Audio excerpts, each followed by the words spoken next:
자, 운동 생리학 2장 에너지 대사와 운동인데 매년 두세 문제 정도 나오고요.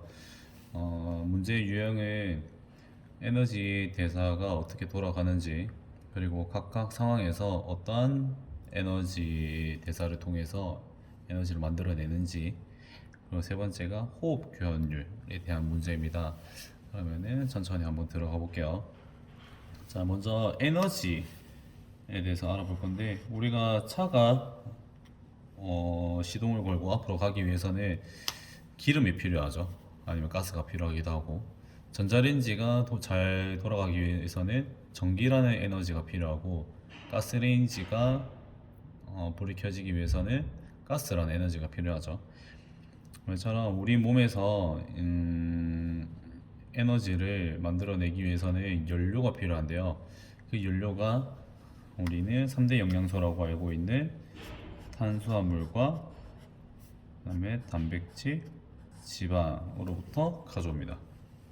근데 단백질은 에너지를 만들어내는 기여가 굉장히 낮기 때문에 오늘은 탄수화물과 지방만 알아볼 건데요. 이 탄수화물과 지방을 통해서 만들어지는 에너지 형태를 ATP라고 합니다. ATP라고 합니다. 이것을 풀어버리면은 아데노신이라는 친구한테 무기인산 PI라고 하는 무기인산이 3개가 붙어 있는 거예요. 눈치가 좀 빠르신 분은 이 3개가 이제 트리플이기 때문에 ATP라는 것을 알 수 있을 겁니다. 아데노신에 3개의 P가 붙어 있어서 이제 ATP고요. 그러면은 여기 하나가 없다, 2개만 붙어 있다면은 더블이라고 해서 ADP가 됩니다. 또 하나가 더 떨어져서 하나밖에 없다 그러면 모노라고 해서 AMP라고 합니다. 다시 아데노신에 PI가 이제 무기인산이 하나만 붙어 있으면은 AMP, 하나 더 붙어 있으면은 ADP, 그리고 3가지 다 붙어 있으면은 ATP가 됩니다. 그럼 여기서 에너지, 우리가 운동을 할 때 에너지를 쓰죠. 에너지를 쓸 때에는 ATP에서 이 PI가 떨어져 나가면서 여기 플러스 역할이 플러스가 되어 있는 친구가 이제 에너지로 나가버립니다. 그러면 우리가 한 번만 운동하는 게 아니고 뭐 20번도 하고 2세트도 하고 5세트도 하고 많이 해야 되잖아요. 그러면은 얘를 다시 ATP 형태로 만들어 줘야겠죠. 네. 아데노신이 ATP가 에너지를 하나 만들어내고 2개 만들어냈을 때 또다시 이제 운동하기 위해서는 AMP를 다시 ADP, ATP로 만들어 줘야 되잖아요. 그러면은 이 플러스를 다시 제공을 해서 ATP 형태로 만들어 줘야 되는 건데, 이 플러스의 형태로 만들어 줄 수 있는 방법이 총 4가지입니다. 첫 번째로는 PCR 시스템이 있고요. 두 번째는 무산소성 해당 과정, 그리고 세 번째는 유산소성 해당 과정, 그리고 네 번째로 베타산화 과정. 이렇게 ATP를 재합성 시켜주는 4가지 방법입니다. 4가지 방법인데, 이 4가지 방법에서 앞에 있는 1, 2번은 산소가 없어도 진행이 가능한 무산소적 과정이고요. 그다음 밑에 2가지는 이제 유산소적 과정입니다. 그러면은 이제 자세하게 하나씩 넘어가 보도록 할게요. 자, 첫 번째 ATP PCR 시스템입니다. PC라는 것은 크레아틴 인산이라고 해요. 인산은 아까 우리가 봤던 무기인산, 이 PI를 그냥 P라고 적어 놓은 거거든요. 그러면은 PI라고 하는 무기인산에 크레아틴, 운동하시는 분들이 운동 전에 먹는 그 크레아틴이 맞아요. 이 크레아틴이 결합되어 있는 형태를 이제 PC라고 합니다. 그러면 이 PCR 시스템은 이 PC를 가지고 뭔가 어떻게 에너지를 만들어내는 방법이겠죠. 자, 이 PC는 근육 안에서 이렇게 떠다니는데, 얘가 PI와 이제 크레아틴을 결합시켜져 있는 형태라고 했잖아요. 우리가 운동을 시작하면은 ATP가 분해되어서 ATP와 이제 PI가 되죠. 이렇게 분해가 되어 있는 거죠. 얘가 분해가 떨어져 있는 건데, 이 떨어져 있을 때 얘 가운데 다시 접착제 역할을 해줄 수 있는 뭔가가 필요해요. 이 뭔가를 어디서 가져오냐면은 PC를 분해시켜서 여기 나와 있는 플러스를 가지고 이렇게 묶어서 ATP로 재합성이 됩니다. 다시 합성이 되는 거예요. 완전 쉽죠? 그냥 PC가 가지고 있던 접착제를 ATP와 PI에게 전달해 줌으로 인해서 ATP로 재합성을 할 수 있는 거예요. 그래서 이 접착제를 전달시켜주는 이것을 공액 반응이라고 합니다. 한 번도 문제 다룬 적은 없지만 조금 디테일하게 낸다면 이 부분도 낼 수 있을 것 같아서 제가 알려드립니다. 공액 반응이라고 합니다. 그러면 공액 반응이다, 공액 반응에 관한 설명이 나온다면 이게 ATP PCR 시스템이구나 라고 아시면 되겠습니다. 단계가 분해되고 바로 합성하는 한 단계 또는 두 단계밖에 없죠. 그렇기 때문에 엄청 단시간에 에너지를 만들어낼 수 있는 장점이 있고요. 그래서 단시간에 운동이 끝나는 스포츠 종목이 100m 달리기 또는 한 번에 들어올리는 역도, 그리고 높이 뛰기, 그리고 웨이트 하시는 분들이 자주 측정하는 1RM 등이 이제 ATPC 시스템을 활용하는 운동 방법이라고 생각하시면 되겠습니다. 그러면은 여기에 대한 연료는 뭐죠? 연료는 크레아틴 인산이 되는 거죠. 자, 다음에 해당 과정인데 두 번째가 무산소적 해당 과정, 그럼 세 번째가 이제 유산소성 해당 과정이었는데 이거 두 개는 연속선상에 있는 과정이라서 제가 한 번에 설명을 드릴게요. 이 해당 과정이 탄수화물의 연료로 에너지를 만들어내는 방법인데요. 이 보라 색깔 이제 포도송이 같이 만들어져 있는 것을 우리는 글리코겐이라고 불러요. 겐이라고 부르고요. 그 다음에 이 알갱이 하나 있죠. 포도 알갱이 하나를 우리는 글루코스라고 부릅니다. G라고 쓸게요. 자, 포도송이면은 글리코겐, 포도 알갱이 하나면은 글루코스인데 이거 둘 다가 에서 해당 과정이 일어날 수가 있어요. 해당 과정에 총 10단계를 거칩니다. 총 10단계를 거치면서 피루부산이라고 하는 찌꺼기를 만들어요. 우리 포도 알갱이 딱 빼먹고 나면은 껍질이 남죠. 그 껍질이 피루부산이라고 생각하시면 되세요. 이 피루부산이라는 껍데기에 수소이온 H라고 하는 수소이온 두 개가 붙어버리면은 이것은 젖산이라고 하는 피로물질이 돼요. 우리 뭐 피곤한 그 피로물질을 맞아요. 그러면은 피로부산에서 수소이온 두 개가 붙어버리면은 뭐가 되죠? 젖산이 되고, 젖산을 없애기 위해서는 H를 보내버려야 되는 거죠. 네. 그러면은 몸에 피로물질이 많이 쌓였다는 것은 몸 안에 수소이온이 늘어났다는 거잖아요. 그러면은 몸에 수소이온이 많이 늘어난다는 것은 산성화가 되고 있다는 거죠. 수소이온은 산성화가 되고 있다는 건데, 이 산성화는 이제 pH 농도, 우리 초등학교 과학 시간에 배웠던 pH 농도를 낮춰버립니다. 그래서 젖산 아니면 뭐 피로물질, 그다음에 뭐 수소이온, 그다음에 산성화, pH 농도를 낮춘다, 이런 단어가 나오면은 이것은 무산소적 해당 과정이구나 라고 아시면 되세요.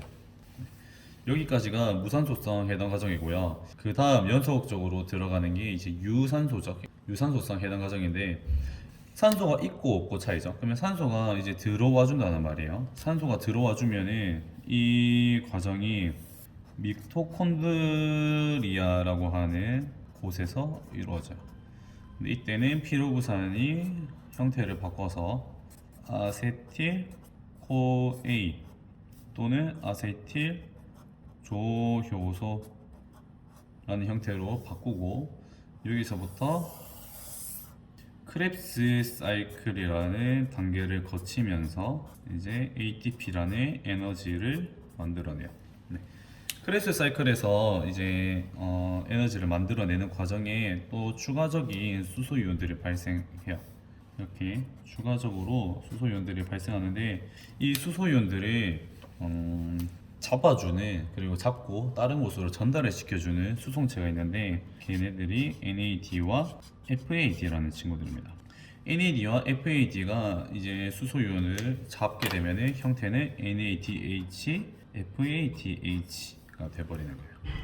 눈치가 빠르신 분들은 NADH, FADH가 나오면 이거는 해당 과정인데 유산소성 해당 과정이겠구나, 그럴 가능성이 좀 높겠구나. 눈치가 빠르신 분들은 NADH, FADH가 나오면 이거는 해당 과정인데 유산소성 해당 과정이겠구나, 그럴 가능성이 좀 높겠구나 라고 아시면 되세요. 이렇게 나온 NADH와 FADH는 전자 전달계, 전자전이죠. 전달계라는 과정을 거치면서 ATP를 무산소성 해당 과정보다 약 한 10배 가까이 더 많은 ATP를 만들어냅니다. 자, 그러면은 아세틸 조효소, 그리고 미토콘드리아, 그리고 크랩스 사이클, NADH, FADH, 전자 전달계 이런 글자가 나오면은 이것은 유산소성 해당 과정이구나, 산소가 있는 환경이구나 라고 아시면 되세요. 그러면은 여기 이제 3번 유산소성 해당 과정이고요. 마지막 네 번째는 뭐였죠? 네, 베타 산화 과정이었죠. 베타 산화 과정은 우리가 좀 가장 싫어하는 지방을 태우면서 에너지를 만들어내는 것인데요. 우리가 가장 좀 유심히 봐야겠죠. 우리 몸의 지방은 중성지방 TG라고 쓰는데 중성지방 형태로 저장이 되어 있고요. 이 중성지방은 글리세롤, 글루코스, 글리코겐이랑 헷갈리시면 안 돼요. 글리세롤과 지방산 FA라고 합니다. 글리세롤과 이 지방산이 3개가 붙어 있는 것을 중성지방이라고 합니다. 근데 우리가 에너지원으로 쓸 때는 이 FA라고 하는 지방산 또는 유리지방산을 가지고 에너지를 만들어내거든요. 그러면은 지방이 분해가 되어서, 지방이 글리세롤과 각각의 지방산으로 분해가 되어서 이제 에너지를 만들어내야 되잖아요. 그러면 이때 분해를 시켜주는 친구가 리파즈라고 하는 효소입니다. 중성지방이 리파즈에서 글리세롤과 3개의 지방산으로 분해된 다음에 이 지방산이 베타산화 과정, 베타산화 과정을 거쳐서 아세틸코에가 돼요. 그러면 이것은 미토콘드리아 안에서 이루어지고 있고요. 그리고 이제 크랩스 사이클과 이제 전자전달기를 통해서 ATP를 쭉쭉쭉 뽑아낼 수 있는 거죠. 자, 그러면은 리파즈, 그리고 지방산, 그리고 베타산화 과정이라는 단어가 나오면은 네 번째 지방을 사용해서 에너지를 만들어내는 과정이구나 라고 하시면 되고요.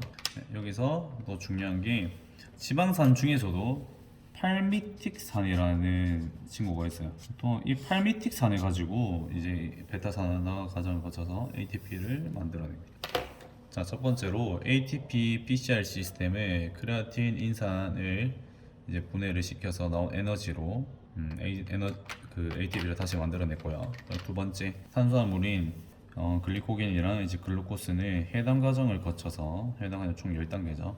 10단계를 거쳐서 이제 피로부산으로 전환이 되면서 ATP를 뽑아내는데, 여기에 산소가 들어오지 않으면 수소이온이 피로부산에 딱 달라붙어서 피로물질인 젖산이 되어버려요. 그래서 무산소성 해당 과정을 젖산 시스템이라고도 부릅니다. 엄청 몸이 피로해지는 거죠. 젖산 시스템이라고 부릅니다. 근데 여기서 산소가 들어오면은 이 피로부산이 아세틸코에가 되면서 크레이브 사이클과 이제 전자전달계로 거칩니다. 이 과정이 어디서 일어난다고요? 미토콘드리아. 이 과정은 유산소성 해당 과정이라고 하고요. 그리고 마지막 네 번째, 중성지방을 리파제가 분해를 시켜서 나온 이 유리 지방산 그 중에서도 팔미틱산이라고 하는 친구가 베타 산화 과정을 거쳐서 아세틸코에이로 바뀌고, 이 아세틸코에이가 이제 또한 크레브스 사이클과 전자전달계를 거치면서 에너지를 우리가 알고 있는 ATP를 만들어낸다고 보시면 되겠습니다. 자, ATP를 재합성해 주는 네 가지 방법에 대해서 봤는데, 이제 이 네 가지 방법을 각각 비교할 수 있어야 되고요. 그리고 어떤 상황에서 어떠한 시스템이 우세하게 사용되는지를 비교를 해야 문제를 풀 수 있어요. 자, 이렇게 총 네 가지 PCR 시스템, 무산소성 해당 과정, 유산소성 해당 과정, 그 다음에 베타 산화 과정 네 가지가 있는데, 크게 이제 먼저 두 파트로 나눠 볼게요.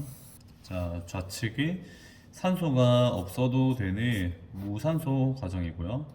그 다음에 오른쪽은 산소가 필요한 유산소성 과정입니다. 자, PCR 시스템은 크레아틴 인산, 크레아틴을 가지고 에너지를 만들어냈고요.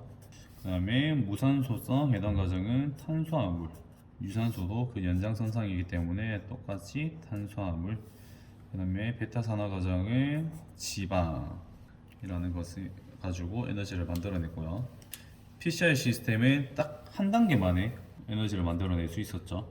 그리고 무산소성 해당 과정은 총 10단계를 가지고 ATP를 만들어낼 수 있었고요. 그리고 세 번째 유산소성 해당 과정은 10단계에서 플러스로 크레이스 사이클과 이제 전자전달계라는 과정을 거치면서 에너지를 만들어낼 수 있었고, 베타 산화 과정은 조금 다른데, 먼저 중성지방을 분해를 시키고 나서 그 다음에 베타 산화 과정이라는 걸 거쳐서 그 다음에 크레브스 사이클과 이제 전자전달계를 통해서 에너지를 만들어낼 수 있었어요.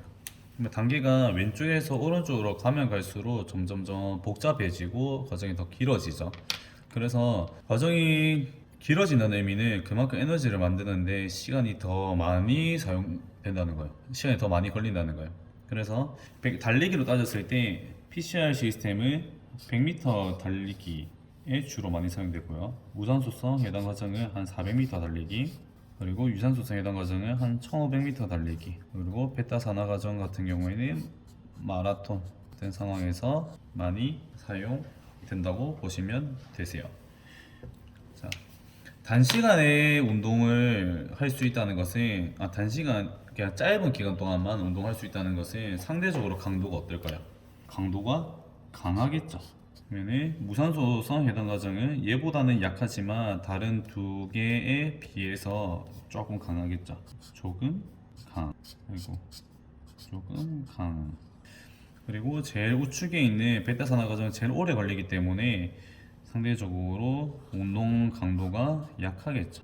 그리고 유산소성 해당 과정은 조금 약하겠죠. 그래서 운동 강도를 내가 엄청 빡센 운동을 하고 있다, 그리고 짧은 시간에 운동을 하고 있다면은 크레아틴 인산을 이용한 PCR 시스템이 잘 활성화되고 있다고 보시면 되고요. 완전 저강도로 오랫동안 운동을 한다면은 그것은 베타 산화 과정을 거치면서 에너지를 뽑아내고 있을 가능성이 매우 높아요. 그러면은 그런 운동 종목을 중화조 하면 아까 말씀드렸던 역도, 높이 뛰기 등이 있었고, 마라톤이나 마라톤 말고는 좀 딱히 지금 생각나는 게 없는데, 이것은 이제 운동 시간에 따라서 수영도 마찬가지죠. 수영도 200m 같은 경우는 여기 포함될 수 있는데, 수영 800m 운동 시간이 길어지면 길어질수록 이쪽으로 넘어갈 수가 있고요. 그 다음에 강도가 높아지면 높아질수록 왼쪽으로 가는 겁니다. 이해하셨죠? 자, 그 다음에 문제에서 크레아틴 인산을 활용한 운동 종목이 무엇인가요? 라고 나오면 엄청 좋은데 그렇게 나오지 않아요. 운동이 강할 때 주로 사용되는 연료는 무엇인가요? 그러면은 크레아틴. 그러면은 지금 현재 이제 어떤 사람이 저강도로 한 40분 이상 운동을 하고 있는데 이때 주로 사용되는 연료는 무엇인가요? 그것은 지방이 됩니다. 그러니까 이렇게 네 개를 비교를 할 때 첫 줄로도 비교를 해보시고, 둘째 줄, 세 번째 줄, 네 번째 줄, 다섯 번째 비교하면서 이게 각각 링크가 다 되어 있어야 돼요. 그래서 조금 문제가 어렵게 나온다면 여기 있는 각각의 효소들이 또 나오는데, 크레아틴 인산에서는 크레아틴 인산을 크레아틴과 무기인산으로 분해를 시켜주는 효소를 CK라고 해요. CK. 아까 제가 언급 안 드렸는데 CK가 나오면은 이것은 PCI 시스템이구나. 그리고 무산소성 해당 과정 같은 경우에는 PFK라는 효소가 나와요.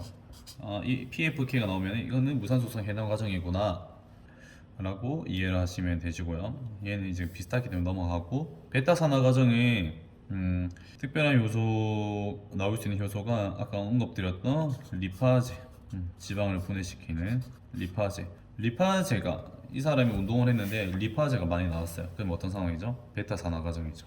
네, 그렇게 비교를 하시면 되세요.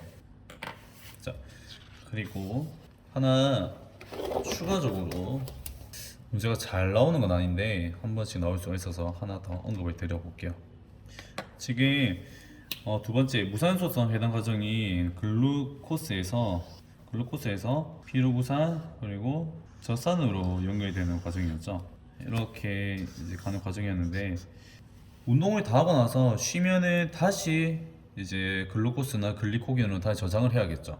그러면은 젖산을 피루부산 그리고 글루코스로 다시 재합성, 우리가 운동할 때 에너지를 만들어내기 위해서 사용했던 이 해당 과정을 역으로 다시 합성을 시켜주는 과정이 있는데, 이것을